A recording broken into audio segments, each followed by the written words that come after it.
고난주간의 어떤 시간표대로 본다면은, 물론 이제 예수님이 사건이 있고 고난주간이 만들어졌지만, 우리가 고난주간의 시간표대로 이렇게 본다면, 첫째 날에 예수님은 종려주일날 예루살렘에 이제 입성을 하시게 되고, 그리고 이제 성전을 정화하는 그런 일들이 일어나게 되죠. 둘째 날에는 예수님이 이제 베다니에서 주무시고 또 다시 예루살렘에 입성하셔서 무화과 나무를 저주하시고, 그리고 대제사장과 바리새인들과 논쟁을 하시는 장면이 나옵니다. 특별히 예수님이 논쟁을 하시면서 세 가지 비유로 그들의 신앙의 행태와 영혼의 상태를 hir난하시는 그런 장면이 나오게 되지요. 그리고 오늘 본문도 고난주간으로 따지면 둘째 날에 계속 이어지는 장면입니다. 사두개인들이 등장을 해서 부활 논쟁을 하는 그런 장면이 나오죠. 이전에는 대제사장과 바리새인들은 뒤로 사라지고 사두개인들이 등장을 합니다. 당시 유대교에는 네 가지 종파가 있었다고 그래요. 평신도 중심으로 율법을 철저히 지켜서 이스라엘의 부흥을 이루고자 하는 바리새파 사람들, 평신도 운동이에요. 그리고 제사장 집단을 중심으로 한 사두개파가 있었고, 그리고 폭력혁명을 통하여 로마로부터 해방을 꿈꾸는 열심당이 있었고, 그리고 그 현실을 도피해서 아예 광야로 들어가 수도 생활을 하는 에세네파가 있었습니다. 바리새파, 사두개파, 열심당, 에세네파, 이렇게 네 개파가 유대교 안에 있었다는 것을 볼 수 있습니다. 그런데 유대교의 어떤 주도권을 가지고는 사두개파와 바리새파가 서로 백성들의 민심을 가지고 경쟁을 하고 있었던 그런 어떤 종파였습니다. 바리새파와 사두개파 사이에는 몇 가지 차이점이 있는데요. 우선 바리새파는 평신도 갱생 운동이었기 때문에 좀 진보적인 입장을 띠고 있었고, 그리고 고위직에는 일부 율법학자들 빼고는 거의 이제 기득권층에 속한 사람들이 그렇게 많이는 없었습니다. 일반 평신도들의 지지를 많이 받았어요. 사두개파는 제사장 집단으로요, 유대교의 권력을 실질적으로 장악했던 사람들, 이 사람들이 사두개파였다, 그렇게 이야기할 수 있습니다. 그리고 성경을 바라보는 관점도 달랐는데, 사두개파는 모세오경, 창세기, 출애굽기, 레위기, 민수기, 신명기만 성경이다, 다른 건 이제 안 봤어요. 근데 바리새파는 오늘 우리가 보는 구약 성경이 있죠, 요거를 다 전체적으로 받아들였던 사람들이었습니다. 이 두 종파의 가장 큰 차이점은 부활에 있었어요. 바리새파 사람들은 세상 끝날 모든 의인들은 육체로 부활할 것이다 생각을 했고요. 사두개파 사람들은 부활을 믿지 않았습니다. 겉으로는 모세오경에는 부활이 없잖아, 그래서 부활을 믿으면 안 돼 라고 생각했던 것이고, 더 은밀한 이유는 이 부활을 믿는다는 것은 다시 말하면 현실에 대한 문제를 제기하고 변화를 요구하기 때문에 그렇습니다. 부활이 실제로 일어난다면 어떤 일이 납니까? 현세, 너 잘 살아야 된다. 부활이 있으니까 지금 현세에서 권력과 부를 누린 사람들은 낭패를 당하기 때문에 그랬습니다. 그래서 사두개인들이 딱 생각하기를 예수님은 부활을 믿는다고 생각했을까요? 안 믿는다고 생각했을까요? 부활을 믿는다고 생각했어요. 사두개파처럼.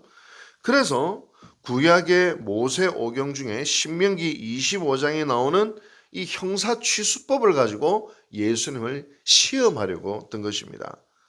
그 내용은 이렇죠. 7 형제가 있는데 형님이 죽어버렸어요. 형수가 둘째에게 다시 이제 결혼을 해야 돼요. 둘째가 형수를 취해야 돼요. 애를 낳아서 형이 대를 이어줘야 되기 때문이죠. 근데 둘째도 애도 못 낳고 죽었어. 셋째가 또 형수하고 결혼을 해요.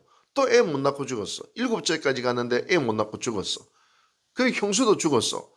부활을 하면 도대체 이 형수는 누구의 아내겠습니까? 참 어려운 질문을 사실 한 것이죠. 여러분, 구약시대에는 자식은 그야말로 큰 자산이었습니다. 시편 127편에 자식은 주님께서 주신 선물이요, 태안에 있는 열매는 주께서 주신 상급이요, 젊어서 낳은 자식은 용사의 손에 쥐어있는 화살과도 같으니라 라고 이야기를 했어요. 그래서 이 자식이 너무나도 중요했기 때문에 형의 자식을 이어주도록 형사취수법이라는 제도가 신명기에 있었던 것입니다. 그러면 여기서 질문입니다. 2000년 전에 이 형사취수법이 잘 지켜졌을까요? 안 지켜졌을까요? 실제로는 잘 안 지켜졌다는 거예요. 왜냐? 형수를 취해서 자식을 낳으면 전부 다 누구에게 되냐면 형의 가문을 이어야 돼요. 그러니까 이게 별로 좋아하지 않았어요. 또 형수하고 결혼하려니까 싫은 거야. 형수도 이제는 재가를 하려고 하지, 또 밑에 있는 동생들도 결혼 안 하려고 하지. 그래서 사실은 율법에는 있지만 잘 지켜지지 않는 사문화된 그런 규정이었다라는 것입니다. 사두개인들은 거의 사문화된 이 말씀을 딱 가지고 나와서 예수님에게 올가매려고 딱 질문을 던지는 것입니다. 유대 문헌을 보면 이 사두개인들이요, 부활을 믿는 바리새인들에게도 이 질문을 던지니까 바리새인들이 대답을 잘 못해요. 그러니까는 예수님도 대답을 잘 못하겠지 해가지고 딱 들고 나온 것입니다. 자, 이제 예수님의 대답이 궁금하지 않습니까? 뭐라고 대답하셨을까? 두 가지로 대답하십니다. 첫째로 29절 30절인데요. 우리 한번 같이 읽어보십시다. 29절 30절 시작. 예수께서 대답하여 이르시되 너희가 성경도 하나님의 능력도 알지 못하는 거로 오해하였도다. 부활 때에는 장가도 아니가고 시집도 아니가고 하늘에 있는 천사들과 같으니라. 한마디로 예수님이 야 니들 성경을 잘 모르는구나. 하나님의 능력도 모르는구나. 사두개파와 바리새인들은 부활을 하면 본래의 몸으로 딱 다시 태어난다고 한 거예요. 병든 몸, 찌그러진 몸, 나이 든 몸, 주름기 있는 몸, 저처럼 눈이 나쁜 몸, 알레르기 있는 몸, 이렇게 태어난다, 부활한다, 이렇게 생각을 해요. 근데 신약 성경을 보면 우리 주님은 우리가 완전히 새로운 몸을 입는다 했어요. 새로운 장막을 덧입고 하늘로부터는 육신, 하늘로부터는 장막을 우리가 덧입는다, 그렇게 이야기해요. 우리 장로님 권사님 천국에 가면 어떻게 되느냐, 우리 여러분들이 젊었을 때 가졌던 가장 아름다운 몸과 얼굴 보다 더 이쁜 미스 코리아보다 더 아름다운 몸으로 우리가 덧입는다, 한마디로 그렇게 됩니다. 눈물도 없고 질병도 없고 죽음도 없고 그리고 추함도 없는 죄도 없는 그런 온전한 몸, 마치 부활한 예수님의 육체처럼 그런 몸을 덧입게 된다. 성경에 보면 그렇게 나와 있잖아요. 사도 바울 선생님이 그렇게 얘기했어요. 신령한 몸으로 덧입는다. 또 두 번째로 천국은 하나님의 능력이 관통하는 곳이에요. 장가도 없고 거기는 결혼도 없고 뭐 아마 천국에 가면 이럴 것 같아요. 내 아내였지 참 이 지상에 있을 때. 근데 내 아내라는 것이 크게 중요치 않은 하나님의 능력 속에서 맺어지는 더 깊고도 신뢰하는 새로운 관계 속으로 우리가 들어가게 되는 것이죠. 여러분 요즘에 이제 임사체험이라는 책들이 많이 나오는데 죽었다가 다시 살아난 사람들의 이야기입니다. 근데 이 사람들의 이야기를 들어보면 죽음의 경계를 넘어갔다가 잠시 천국을 맛보고 살아난 사람들이 많아요. 그분들의 체험을 다 신뢰할 수는 없습니다만 참고할 만한 이야기도 있어요. 그들의 공통적인 요소가 있다면 하루빨리 다시 천국에 가고 싶어 한다는 거예요. 천국은, 즉 부활의 세계는 우리가 알지 못하는 그 황홀한 기쁨이 있는 세계더라, 그렇게 공통적으로 이야기하더라는 겁니다. 지금 사두개인들은 성경도 이해 제대로 못하고 있고 하나님의 나라도 제대로 이해 못하고 있고 하나님의 능력도 제대로 이해 못하고 있다. 천국은 그런 곳이 아니야. 하나님의 능력이 관통하는 곳이야. 새로운 몸을 덧입고 새로운 관계성 속에서 장가도 결혼도 부모 자식 간의 관계도 완전히 새롭게 설정되어져 있는 온전한 관계 속에서 살아가는 천국의 새로운 관계가 설정되어지는 하나님의 능력이 관통되는 것이야. 이 땅에 소중한 것 천국에 가면 부스러기도 안 돼. 이 땅에 중요했던 관계 아니야. 천국에 가면 완전히 새로운 관계가 돼. 하나님의 능력도 모르는구나. 그렇게 이제 이야기를 하고 있는 것입니다. 천국을 마치 인간의 몸을 덧입고 인간처럼 시집가고 장가가고 마치 분노도 있고 그런 이 땅의 세계로 천국을 생각하지 말라는 거예요. 이 땅의 세계로 천국 생각하지 마. 두 번째 예수님의 답변은 무엇이냐? 31절에서 32절입니다. 우리 같이 한번 읽어보십시다. 시작. 죽은 자의 부활을 논할진대 하나님이 너에게 말씀하신 바 나는 아브라함의 하나님이요 이삭의 하나님이요 야곱의 하나님이로라 하신 것을 읽어보지 못하였느냐? 하나님은 죽은 자의 하나님이 아니요 살아있는 자의 하나님이시니라 하시니. 아멘. 또 사두개인들의 성경 해석을 이야기해요. 사두개인들은 모세오경에 부활이 없잖아 라고 주장했지만 아니야, 모세오경에도 부활이 있어. 예수님이 지금 사두개인보다 성경을 더 잘 아세요. 출애굽기를 한번 봐봐. 출애굽기 3장 6절에 나는 아브라함의 하나님이고 이삭의 하나님이고 야곱의 하나님이다 라고 현재형을 사용하잖아.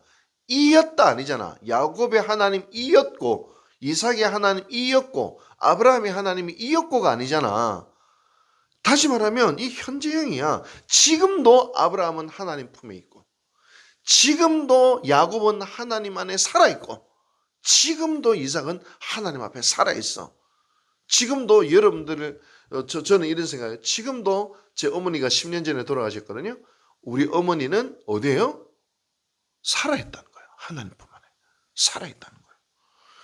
여러분, 그래서 아브라함이 하나님이다, 야곱의 하나님이다, 이삭의 하나님이다 라고 이야기하는 것입니다. 이 말씀을 다시 해석하면 하나님 안에 죽은 자는 죽어도 살았고 살아도 영원히 죽지 아니하리라. 요한복음 11장의 말씀이잖아요. 예수님은 탁월한 성경 해석자입니다. 그 자리에 있는 많은 사람들이 이러한 예수님의 성경 해석에 많이 놀라게 됩니다. 자, 이 말씀을 우리에게 비춰보십시다. 여러분들은 부활을 믿으십니까? 이 세상이 전부라고 생각하세요? 죽어서 뭐 아무것도 안 온다고 생각하십니까?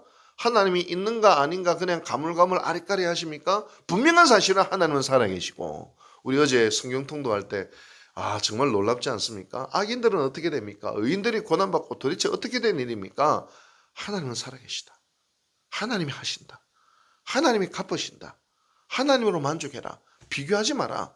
이런 어떤 하나님이 살아계시고 하나님이 하신다는 이 믿음으로 의인은 살리라. 이런 표현을 우리가 어제 공부하지 않았습니까? 여러분, 부활, 사두개인처럼 이 땅이 전부인 양, 이 땅에서 다 일본말로 효부, 이 땅에 승부를 다 내려고 하십니까? 아닙니다. 우리에게는 부활이 있습니다. 하나님은 살아계십니다. 그리고 우리는 그곳으로 반드시 갈게 될 것입니다. 그러므로 우리는 이 땅을 목표로 살아가는 사람들이 아니라 영원히 살아갈 저 천국 부활 세계를 바라보며 살아가는 사람들이라는 것을 기억하면서 오늘을 살아갈 수 있게 되기를 바랍니다. 그러므로 우리의 삶의 목표는 저 하늘에 있습니다. 그럴 때 우리가 이 땅에서의 것들을 모든 것인 양 발버둥 치면서 살아가고 이 땅의 것들 때문에 발버둥 치지 아니하고 오늘도 저 천성을 바라보며 하나님의 뜻에 우리의 생각을 맞추고 하나님의 나라에 우리의 삶과 실존을 맞추면서 오늘을 살아갈 수 있을 것입니다. 그런 사람들은 이 땅에서도 천국을 누리며 살아가는 사람들입니다. 우리 모두 이 믿음으로 이 은혜 가운데 거하시는 유혹제일교회 모든 성도들 되시기를 주님의 이름으로 축복합니다. 기도하시겠습니다. 자비하신 하나님 아버지 감사드립니다. 우리는 하나님이 살아계심을 믿습니다. 우리는 저 하늘나라가 있음을 믿습니다. 이 땅이 전부가 아니요 반드시 새로운 장막을 덧입고 하나님 품에 살아있을 날을 우리는 기대합니다. 그러한 부활의 믿음을 가지고 천국의 소망을 가지고 오늘 이 땅을 살아가는 저희들 되게 도와주시옵소서. 땅의 것이 전부인 줄 알고 살아가는 자가 아니라 저 천성을 바라보며 이 땅을 살아가는 자가 되게 도와주시옵소서. 이 모든 말씀 예수님의 이름으로 기도하옵나이다. 아멘.